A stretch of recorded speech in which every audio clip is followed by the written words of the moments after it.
Hey everyone, Sean here, and today in this video, this is indeed a anime review featuring Cyberpunk's Edgerunner or Cyberpunk Edgerunner. This is the latest entry in form of an anime, so that's why this is indeed an anime review. It's been a while, but I did want to really talk about this. This was the latest entry, but for the Cyberpunk series as a whole, along with the it's pretty much directly promoting the video game Cyberpunk 2077, which actually all comes from the Cyberpunk series. It's actually, I believe, some sort of role-playing tabletop series of sorts. I need to check up on that later, but anyway, it's a classic series first made into a video game, which we all know what happened, unfortunately. But the anime has hit Netflix as of pretty recent. It's been about a week since its release, and I checked it out not too long ago. And overall, right away, all I can say is that I very much enjoyed it. Although it does have some flaws, but I mostly enjoyed it. So I do want to talk about mostly the things that I liked, and of course there are a couple things that kind of unfortunately bring it down for me. But mostly positive. It's not perfect, of course. But of course, there are some couple of questions to know about Edgerunners. Is this an anime for the fans of Cyberpunk? Obviously, yes. But that could also serve as a detriment for some people because it doesn't quite it doesn't take its time to sort of explain things of what the world of this Cyberpunk is like. And now, of course, like I said, this is supposed to be directly from 2077. It's within the same universe. It's not a separate Cyberpunk entry or anything like that. It's directly connected with, Night City and everything. The Night City that we know from the video game. Because it does make references to some characters in some way or form. In fact, some of them do make a cameo of sorts. So there is that. But yes, this is for the fans, and I think this is for the fans for the most part. Now, of course, you're not. If you're like completely new and coming into this, I mean, obviously you can give it a watch and take away from it a little differently. But if you're a Cyberpunk fan, it is to say that you are going to be very much appreciating that much more with this universe or within this world, so to say. Because they kind of further explain things in some ways, and then while they leave out stuff for the rest of the people, it's for me it was very optimal to having to play the game first and then watch the anime. As someone who has played the game ever since its release, finished it with the main story, and made a review about it back in the day, and now having to watch this anime, I felt like I took away from this very much appreciating a lot of things I've saw and observed throughout my experience of this anime. By the way, this is a 10 episodes, so it's not that long, which could also serve as a detriment of itself, but it's more of a minor issue. It's just a personal inconvenience. I can definitely say I wish for more. Really, did a good job being fun, rambunctious, and also making great use of the original material, in this case Cyberpunk 2077. So again, this is for the Cyberpunk fans, I would say, in my personal opinion, but you can give it a shot for yourself even if you have not played the game.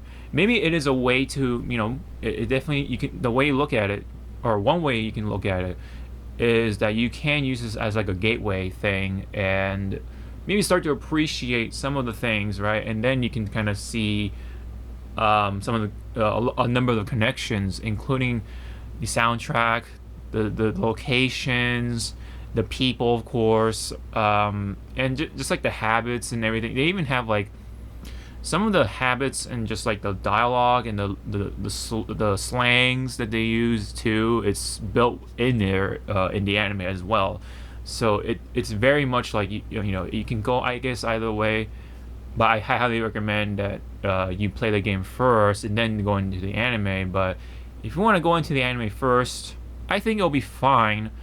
It's just that you'll not appreciate it as much maybe until you play the video game.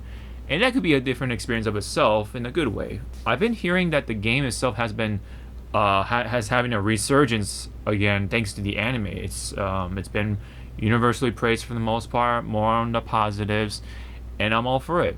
So I think definitely is for the fans, and maybe perhaps a good way to introduce it to make new fans. Now, another way to look at it too is that if you just love Trigger Animation, because that is the studio that animated this whole project. If you love that style that you see as of late with Trigger, I think you'll definitely love this too, because it has all the Trigger elements in there, the angles and everything, the animation style, the roughness you even see. There are some weird moments where characters are at an absolute standstill, but it's definitely, like, I can definitely see it there for being purposefully. It's purposefully there, but I think there are times where it does it for a little too long, just a tad too long, and they need to get into the next scene. But that is, I think, the part of also is a part of the Trigger sort of nuance that you see in other anime. I've seen stuff like Kill la Kill, and of course Gridman, and so on and so forth, with all the Trigger stuff in between. And then even the same people who have worked on Gurren Lagann back in the day, those are a number of the same people that have made a new studio after their exit from that studio, and thus Trigger was formed. And now we have the works of like Kill la Kill, Gridman, even there was another sort of Gridman type of anime not too long ago. I forget the name was, forgive me, but that was also made as well. I think that was their most recent project. And another project was I believe the Little Witch Academia or something like that, I forgot what it's called, Witch Academia, and also Promare. It was another project of theirs as well that's quite popular still today with the fan art and all that stuff. So point being, Trigger was the big studio that was behind this, and you can definitely see it. And then again, all the stuff that you love from Trigger is definitely in here, including the action that you love to see, and also like the grittiness of it, and the edge, the sharp edge setup sort of like stuff, like the angles and like the way characters move at times. And even like there were moments where I think they tried to do new stuff as well, and could work more or less, and depending on who you are or how you look at anime. But all the stuff you love from Trigger is there. So if you're a big fan of the Trigger animes, this should be on your list from that alone, because it looked beautiful, the colors looked right, the buildings and everything, the lighting and all that stuff. It's Cyberpunk, right? It definitely felt like it was Cyberpunk 2077. I felt like I was kind of watching the video game sort of way, but with anime characters in there. So that was of itself a treat to sort of experience throughout my watch. And also made, speaking of the buildings and stuff like that, also made great use of CGI in appropriate areas, like this, like the background and stuff like that. The vehicles were more or less CGI, cel shaded, but it all kind of like blended well with the anime characters, which are all pretty much for the most part more traditionally animated. But it all kind of melded well in this day and age, which is important, because CGI was very much on the rough side of things back in the day, but now with technology, sort of updating, and people sort of starting to really pick up on the style and the technicality of things, it's starting to really work. If even other studios are starting to really pick up are really starting to pick up steam with that too, and starting to really blend it with the traditional animation very well, and it's now better utilized more than ever.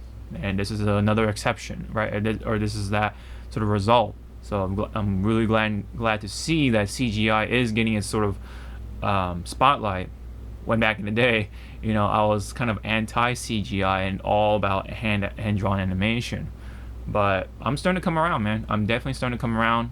Even with like Attack on Titan, even of course the upcoming Chainsaw Man. Of course, Fate, uses a good amount of like 3D sort of stuff to rotoscope and stuff like that. But now I'm starting to digress. Let's get back onto here. Looks great. CGI stuff looks great. It's appropriate because it's Cyberpunk. Very digital, sort of stuff. It definitely plays in there very well. It just makes sense from many angles how you ever want to look at it for Cyberpunk 2077, and especially in this case, Edgerunners.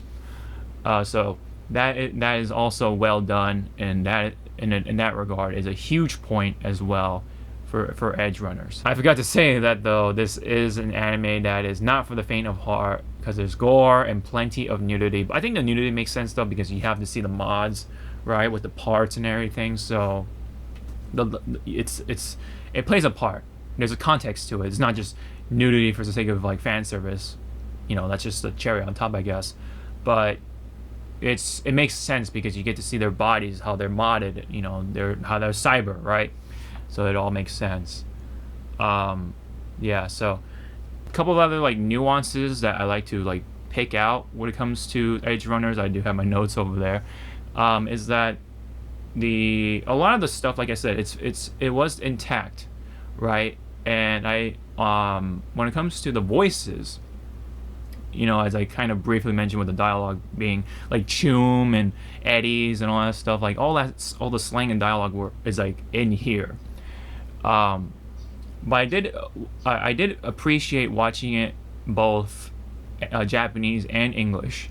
But mainly I watched the main experience in Japanese. My first watch was in Japanese, and then I actually skimmed it through English.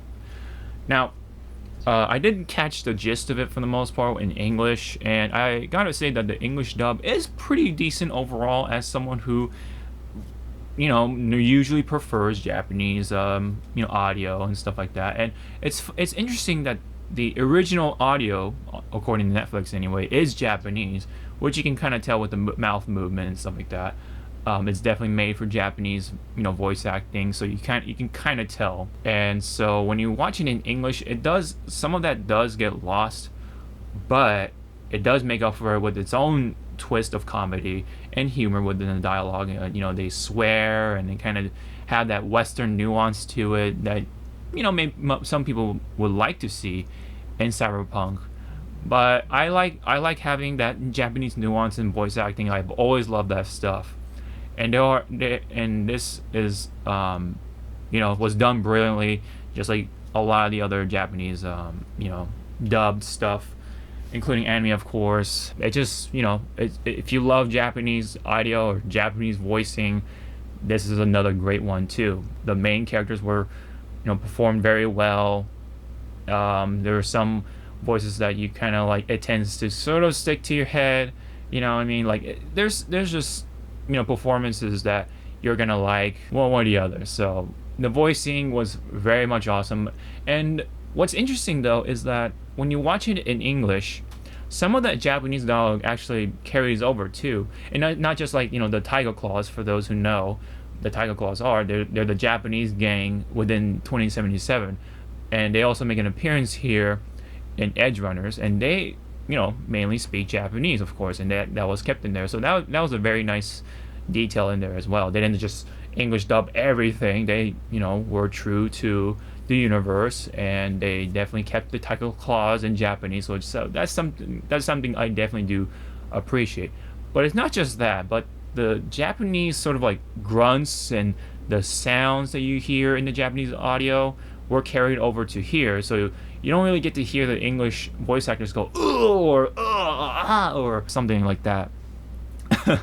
But and of course all the moans and the whispers and the sort of the whimpers and stuff like that, those little subtle sounds you definitely hear in Japanese carry over to here. So you don't really get to hear Esposito as Faraday, like going like like when he got when something happens to him. You know what I mean? It's the same Japanese audio, unfortunately. So you don't really get to hear Giancarlo have his own take on him getting shot and stuff like that. They use the Japanese audio, but it's not so much of a detriment or a con. The Japanese side do the same thing when it comes to English stuff. I noticed in The Boys they do the same exact thing. One scene with Homelander when he clapped the shit out of what was it? The blind superhero, the blind super. He clapped his ears. It's the same exact sound when the blind super was going, when he was on the ground bleeding and all that stuff. It's the same exact sound from the English project, or English dub, excuse me. Same. It seems to be a common practice because maybe the actors just don't want to do it, or they just don't have the time, or I don't know what goes on. But it seems to be a common practice of not taking the moans and the cries and even the kissing sounds were intact, I guess you can say. Those sounds were intact in their respective languages. So in this case, the Japanese sounds do carry over more ways than one. So I thought that itself was interesting. So you can kind of tell, yes, that's also another clue that the Japanese sound or the Japanese dub is the original dub, more or less. And again, the English dub is decent. It does a pretty good job, and for those who don't want to feel like reading subtitles, the English dub is definitely a pretty good experience. So and also you get to hear Giancarlo Esposito. He's been really popping off with a lot of projects over the years, ever since Breaking Bad. I really do like the actor, so that's why that was my original reason to skim over the series again in English, just to hear his voice. And I think he did a very good job, voicing an anime character, because from what I can understand, anime characters are definitely hard to voice because of the way their mouths move, and you have to match your syllables and stuff like that to their mouths moving. You don't really get to edit that and make it your own sort of thing, because it otherwise will change the pacing of the show. Definitely, it'll add up to a completely different experience, really. More, in that regard, I guess. So that's why you have to, sort of work with them rather than having them to work with you, sort of thing. That's why, a number of voice actors kind of stay away from anime once they're kind of like done with it. You know what I mean? That's why they kind of just move on to different things, because of those sort of things that you kind of notice in anime. The mouth movement is a huge part of it. You don't really get to do your acting chops, so to say. But despite that, Esposito did a great job, I think, here. I mean, funny that he's been always playing that evil businessman. I mean, he's basically Gus, Gus Fring throughout his roles, and that's because all the casting directors want that, right? He's so good at it that you can't help but cast him as that evil businessman, and he does play that good evil businessman as Faraday.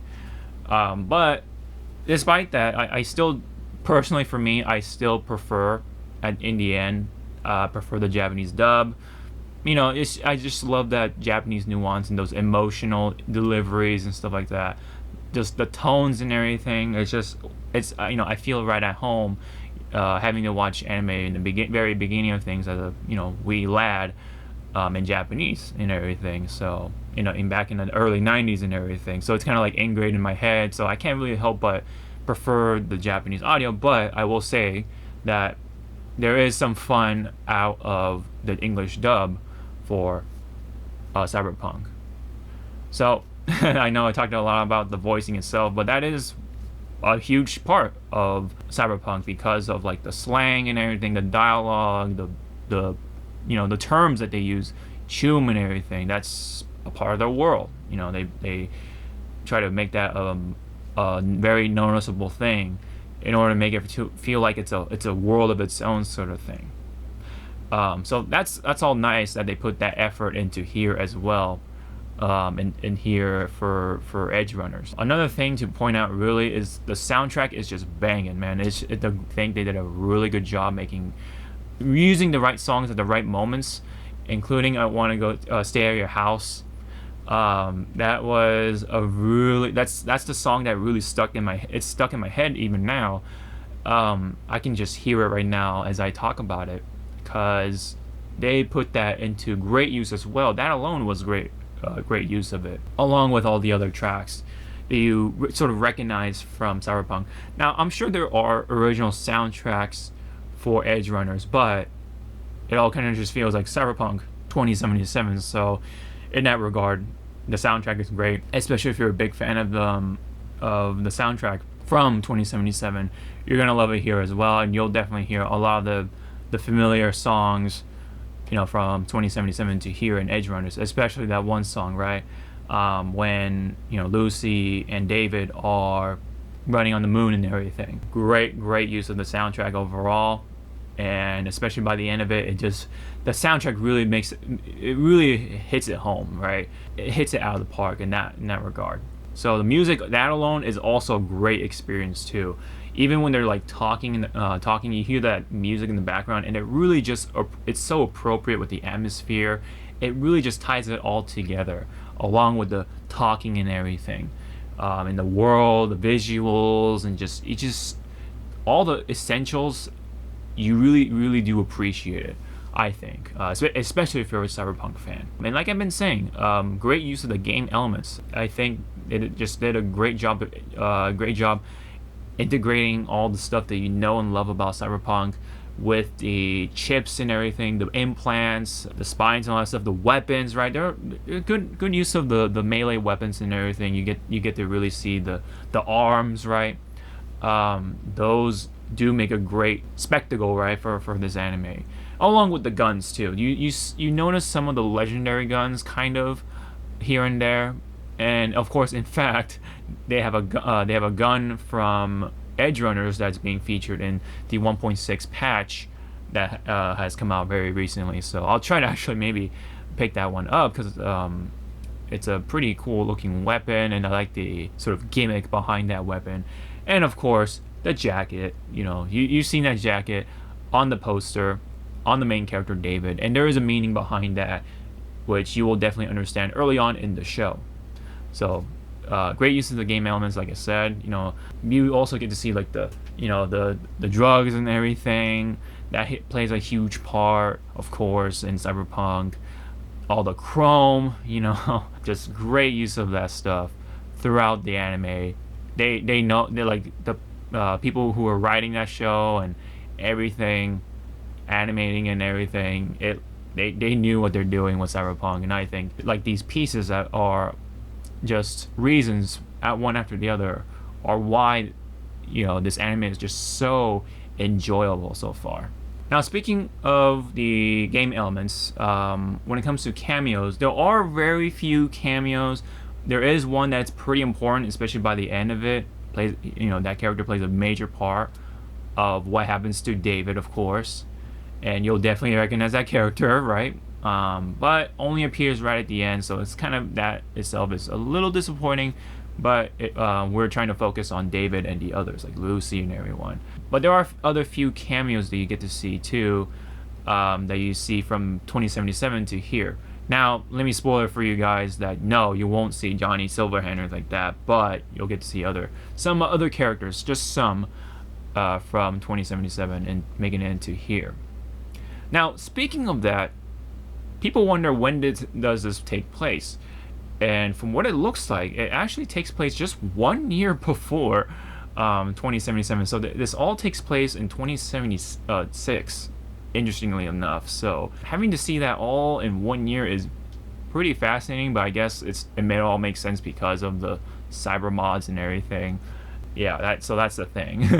That's definitely a thing that plays a part, I guess, with it plays a major part with the modding and stuff like that. But yeah, anyway, when it comes to more on the game elements, they do talk about the whole like cyber psycho thing, and I think that was well explored in a way, and it does play a huge part of the show as well.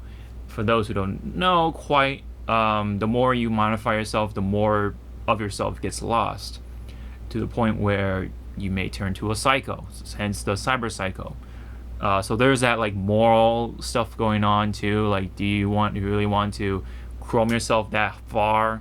And a lot of people do become psychos because of that. And of course, the very special few of them don't become psycho, and they just use all the chrome they want.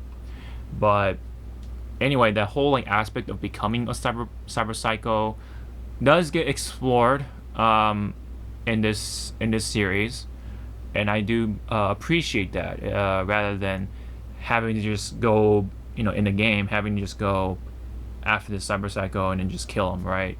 You don't get to like see how he becomes a cyber psycho, so to say, have a backstory.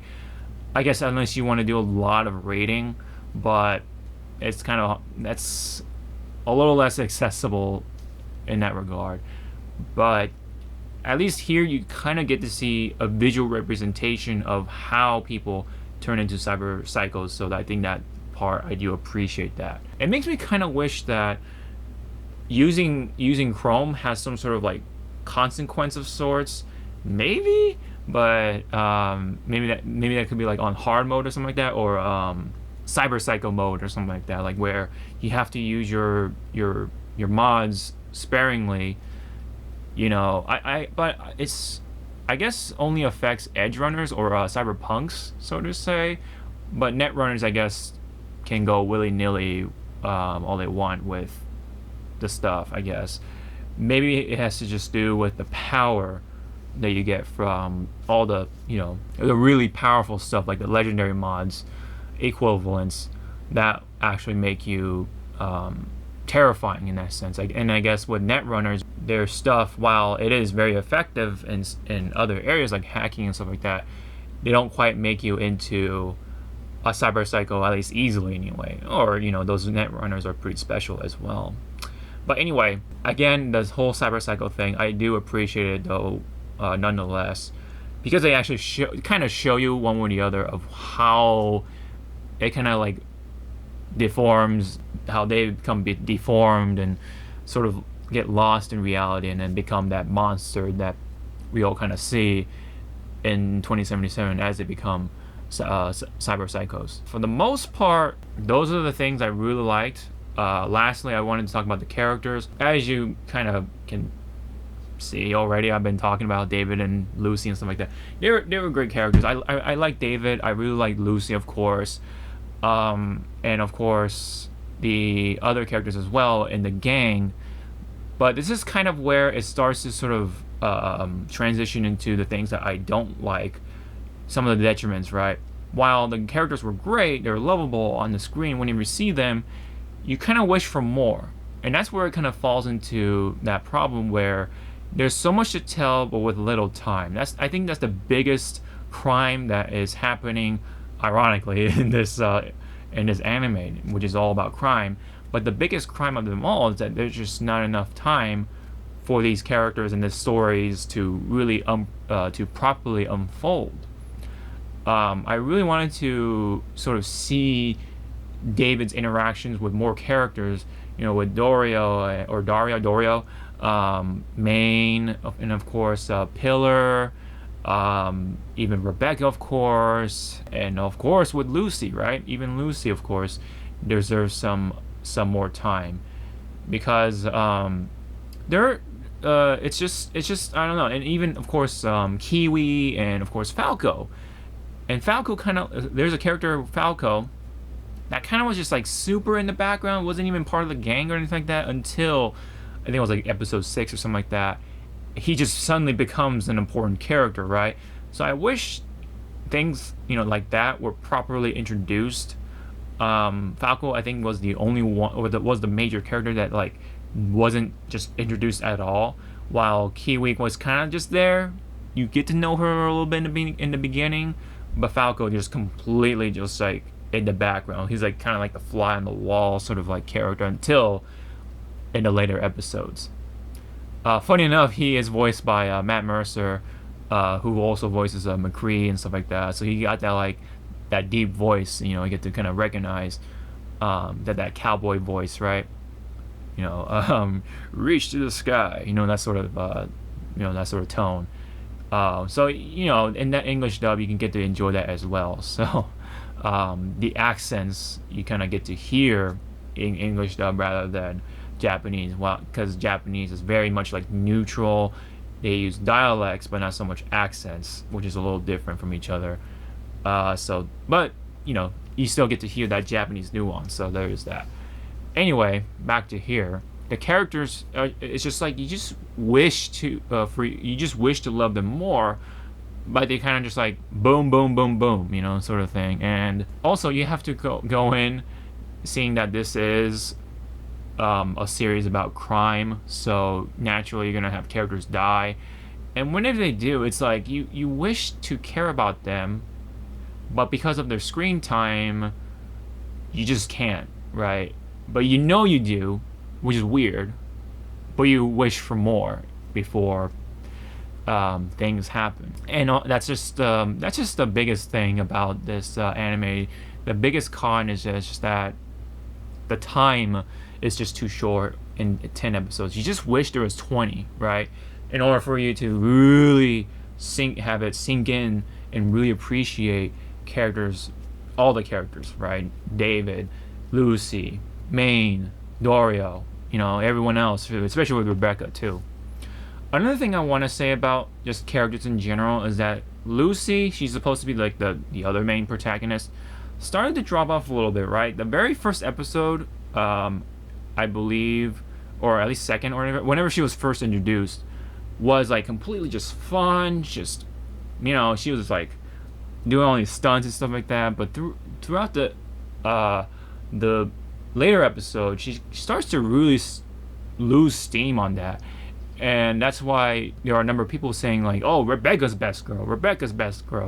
deserved better," and that's because Rebecca could really maintain that momentum throughout the entire show. Whenever she debuted and started to sort of like connect with David in a way, Lucy started pretty strong and then just boom, and then kind of like steady line by the end of it. I think doesn't really like come back around, unfortunately. That's just what I observed.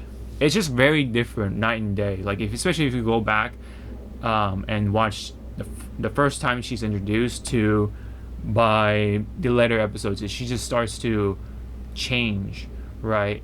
I don't know if it's just on purpose or because she does feel different for David, not in a bad way or anything like that, but there are things different. I don't want to spoil things too much here, but it's just Lucy, I don't know, it just lost steam. Now Lucy is like my favorite girl still, but I know that I can agree on that Rebecca is the best girl throughout most of the show. I really wish Kiwi had spotlight too, because she seemed very mysterious. She was just an enigma, and you wish to see her more with her backstory and everything, especially having her being the mentor of Lucy. You wish to see her, how she connected with Lucy, their relationship and everything, how it developed from the get-go, from 0 to 100 or whatever, right? From day 1 or day 0 to whatever day, right? Between Lucy and Kiwi. But it really was a pretty brisk pacing throughout the anime, and I think that also serves as a detriment as well. It's all part of the short time with a lot to tell sort of detriment, and that is again like the biggest thing. Now, despite that, I think you can still definitely, oddly enough, enjoy the story despite its brisk pacing. You even though you wish to see more on the screen, I guess you tend to just accept it because of how everything was just well done. You, for the most part, can overlook that, but by the end of it, you do wish for more. So I think that itself is a good thing, a good and a bad thing. Unfortunately, by the end of it, it does feel like this is just a one-shot thing, and I don't think it's going to expand upon with how it concluded, unfortunately. But it is what it is. It's all supposed to be part of a promotion thing for Cyberpunk 2077, but the end product of it is just fantastic. I think some of the songs just hit different now. You really grow to appreciate the game more, despite its very big shortcomings during the launch. I just wish that it was like that at the beginning of its launch, but I guess the anime is kind of just there to help make up for what happened. I get that they're trying to make this like next big thing besides the Witcher series, and I still do appreciate it for what it's trying to do. Even with the game coming out the way it was, right? You do like the things with people did like the things with the story, with Johnny Silverhand and stuff like that. There are similarities with some of the characters like Jackie and Maine. They're very charismatic. You definitely like them on the screen, and you definitely wish for more. Jackie kind of went through the same thing where he's supposed to be your best friend, but you don't really get to see that all that much, other than the montage and whatever, right? Which was just robbery of itself. Again, here the biggest robbery here is it just wasn't long enough. But like I said, it was still well told. You still believe that it's somewhat of a coherent story. It's just that things kind of jump out of nowhere because they kind of wanted to just they needed to tell that story in 10 episodes. That's again that itself is a big crime.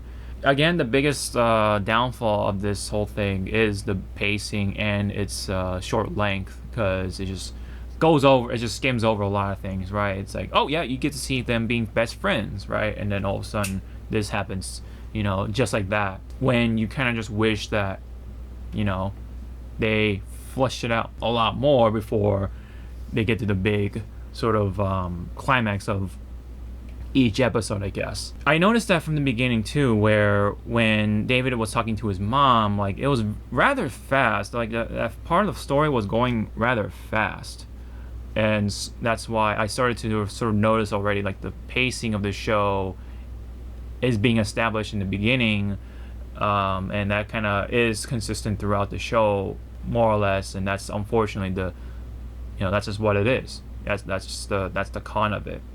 But again, I do want to emphasize that the story itself was still very much enjoyable. It's just that you just wish for more. I think that's the end result of it. Pretty much I've gone over everything, all the major stuff that I wanted to talk about for Cyberpunk Edgerunners. I very much enjoyed it. It's almost perfect besides the length of it. I think that was the biggest con of them all.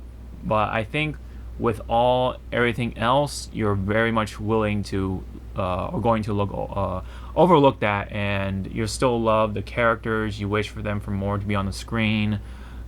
I wished Edgerunners could have continued somehow, but with what was told, it just wouldn't fly. I think it's perfect where it is. It's just that I wish they could have stretched it a little more.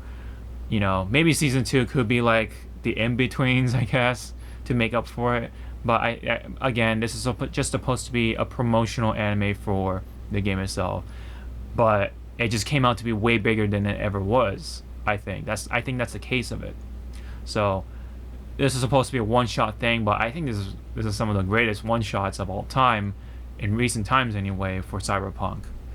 So great animation, great use of the music, great action, bits just fly, guts fly, fun dialogue for both Japanese and in English. The sex, the violence, what you see from Cyberpunk is so well translated, of course, into Trigger anime. It's just over the top, rambunctious, and it just works here too. The chaos and everything is so well portrayed here.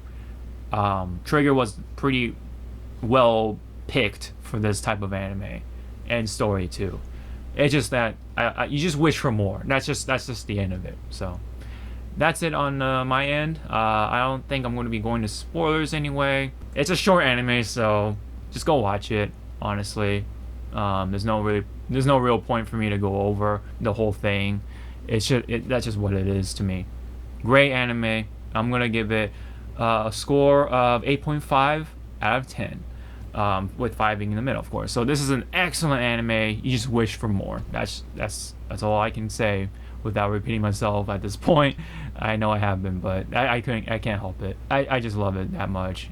They've been popping off on Netflix when it comes to that side of things, but unfortunately, Netflix is going through some stuff as well. But enjoy it while it lasts, I guess. Go out and catch Edgerunners. I highly recommend it, especially if you loved Cyberpunk 2077 for what it was, right? If there are things that you loved about 2077, you're gonna definitely love it here.